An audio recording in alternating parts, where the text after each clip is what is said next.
बारामतीत 3 पोलिसांना 30 ते 40 जणांच्या जमावानं बेदम मारहाण केल्याची धक्कादायक घटना घडली आहे। शहरामधल्या तुळजाराम चतुर्थन कॉलेजच्या आवारातला धिंगाणा घालणाऱ्या तरुणांना हटकल्यानं 3 पोलिसांना मारहाण करण्यात आली। वाढदिवस साजरा करत असताना या युवकांकडून धिंगाणा सुरू होता।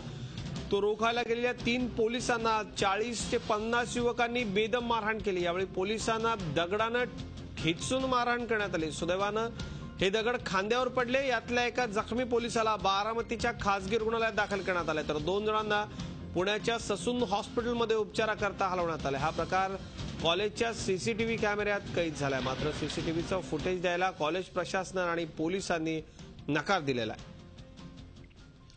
माझे सहकारी जावेद मुलानी आपल्या संपर्कात आहे। जावेद, अत्यंत धक्कादायक हा प्रकार आहे। तरुणांचा जमाव पोलिसांना मारहाण करतो, कॉलेजचे सगळे विद्यार्थी असावेत।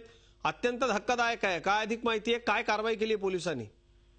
नक्कीच अजित, आज सकाळी बारामती शहरातील तुळजाराम चतुर्थन कॉलेजच्या आवारामध्ये 10च्या सुमारास बाहेरील युवकांनी कॉलेजच्या आवारामध्ये सुरक्षा धक्काबुक्की करून प्रवेश केला आणि वाढदिवस साजरा करत असताना एका युवकांनी त्या पोलिसांना बेदम मारहाण केली।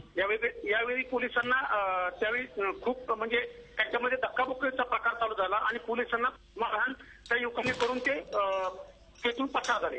त्याच्यामुळे बारामतीला ही घटना अत्यंत खळबळ माजली आहे बारामतीमध्ये आणि पोलिसांना मारहाण झाल्याने तिथं एक वेगळंच वातावरण बारामतीमध्ये पाहायला मिळतंय। अजित, अत्यंत सगळं धक्कादायक आहे। अशा पद्धतीनं गुंड प्रवृत्तीचे तरुण पोलिसांना मारहाण करत असतील तर पोलिसांचा धाक राहण्याकरता वरिष्ठ पोलीस अधिकाऱ्यांनी कडक कारवाई या ठिकाणी करावी। बारामती या ज्या लोकांचा या सगळ्या घटनेशी संबंध आहे त्यांच्यावरती कडक कारवाई करावी। आणि कॉलेजच्या आवारामध्ये हे सगळे लोक का शिरले, का तिथे त्यांची दादागिरी होती का, दहशत होती का, यात शंकाच नाही, कारण त्यांनी पोलिसांना थेट मारहाण केलेली। अत्यंत गंभीर आहे हे सगळं। धन्यवाद जावेद। प्राचार्य आणि अधीक्षक यांची प्रतिक्रिया या सगळ्या घटनेनंतरची काय आहे ती आपण पाहूया।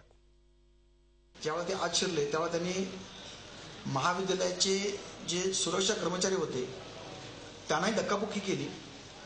स्वाभाविकपणे परिसरामध्ये पोलीस आले, परंतु त्या जमावानं पोलिसांच्या वरती देखील हल्ला केला।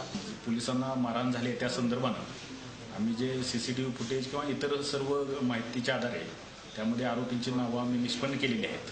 त्या आरोपींना आम्ही लवकरच ताब्यात घेऊन जे असेल कायदेशीर कारवाई त्यानुसार करत आहोत। झी 24 तास रहा एक पाऊल पुढे।